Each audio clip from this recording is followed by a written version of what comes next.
obviously a lot more complex than they are in college. How has that adjustment been of learning the playbook, learning all those specific details, and being able to apply that? Yeah, I mean, I think it's been good because I have such a great group that I'm in, with T.J, Alex, and Herbig, and all these guys, and Cam Hayward, and guys who really care about helping us and getting better so we can, get out there and play to our best ability without having to think too much. So that they've helped a lot, and, practice is the preparation that we do, really puts us out there to be able to go out there and play and not think too much. Do you have a sense yet of how much things are going to ramp up for you with Alex's injury? I have no idea. Like I just told them, Alex is one of the best players in the league too, and it doesn't change my. I'm just going about every way I can to help this team win. And whenever my number is called, just try to be out there and do my job to the best ability. How tough are in-game adjustments when you deal with an injury like Alex early in the game and your snap count suddenly goes up and you're more involved maybe than you had initially planned to be?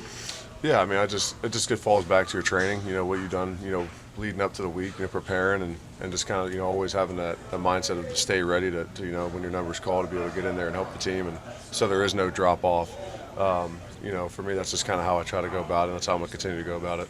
I know TJ hasn't had any sacks so far, but what does he do that really affects what the offense is trying to do? What does he do that maybe doesn't show up in the stat sheet? Yeah, I mean, everything. He might not have a sack yet, but he's getting tripled and quadruple teamed. On my sack, he had 3 guys on him, so I told him thank you. He affects the game in so many ways, even when it might not show up on a stat sheet, because he's the best in the world. So obviously the team that we're playing is going to have a game plan for him, or else he's going to destroy it. For him, he's been affecting the game in so many more ways than the average eye might see. His numbers are going to come. We know that. He's the best in the world. Let's do 2 more, guys.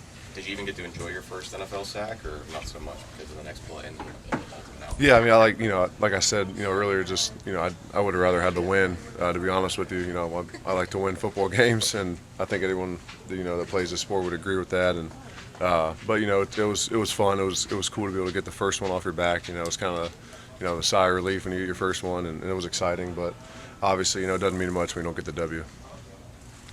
Thanks, guys. Thank you for checking out this content from Post-Gazette Sports. If you watch this video on YouTube, please like the video and subscribe to our channel. For all of the sports coverage the Post-Gazette has to offer, visit post-gazette.com.